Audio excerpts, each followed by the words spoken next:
তেহট্টে পরীক্ষা কেন্দ্রে মোবাইল সহ আটক পরীক্ষার্থী।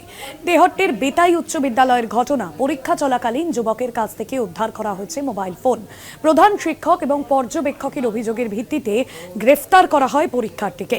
ঘটনায় আরও কেউ যুক্ত রয়েছে কিনা তা খতিয়ে দেখছে পুলিশ। এই ঘটনায় আরও কেউ যুক্ত রয়েছে কিনা সে বিষয় খতিয়ে দেখা হচ্ছে।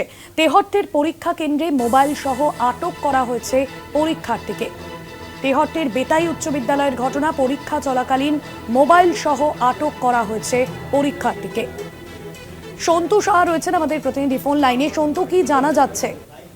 একেবারে দেখো, ভাস্বরী তেহট্টের বেতাই উচ্চ বিদ্যালয়ে আজকে এসএসসির একাদশ দ্বাদশ শ্রেণীর পরীক্ষা চলছিল। সেই সময় মোট প্রায় 571 জন পরীক্ষার্থী স্কুলে পরীক্ষা দিচ্ছিল।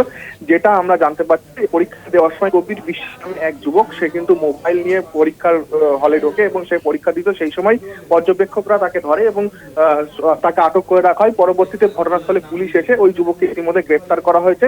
ধৃতের নাম প্রবীর বিশ্বাস বলে জানতে পারি, যদি এখনো তার পরিচয় কোথায় বাড়ি তা কিন্তু পুলিশের পক্ষ থেকে স্পষ্ট করা হয়নি। তবে এই যে পরীক্ষা কেন্দ্রে কিভাবে মোবাইল নিয়ে ঢুকলো তা নিয়ে প্রশ্ন তুলতে শুরু করেছে পরীক্ষাতে। কারণ সকাল থেকে আরো নিরাপত্তার মধ্যে দিয়েই কিন্তু পরীক্ষা কেন্দ্রে প্রবেশ করানো হয়েছিল, তার মধ্যেও কিভাবে এই মোবাইল নিয়ে ঢুকলো তা নিয়ে প্রশ্ন উঠেছে।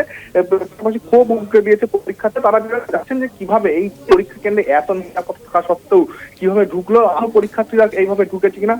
পাশাপাশি এই যে পরীক্ষার্থী, সে মোবাইল নিয়ে যেমন কেমন ভাবে কিভাবে ঢুকলো, তার পাশে এর সঙ্গে আরো কেউ যুক্ত রয়েছে কিনা। তার কারণ এই যে পরীক্ষা কেন্দ্রে ঢোকার, এত নিরাপত্তার মধ্যে ঢোকার, তার সঙ্গে অন্য কেউ যুক্ত রয়েছে কিনা সেই বিষয় নিয়েও ক্ষোভ উগরে দিয়েছেন অন্যান্য পরীক্ষার্থীরা। তারা যেটা বলছে, দ্রুত এই বিষয়টা খতিয়ে দেখা হোক। ও পুলিশের পক্ষ থেকে যেমন জানা হয়েছে, অভিযুক্ত গ্রেফতার করা হয়েছে, তাকে জিজ্ঞাসাবাদ শুরু করা হবে। পাশাপাশি এই ঘটনায় যদি অন্য কেউ যুক্ত থাকে তাদেরকেও জিজ্ঞাসাবাদ করা হবে। তারপরে সম্পূর্ণ বিষয়টি স্পষ্ট হবে। ভাস্বতী, ধন্যবাদ তোমায়।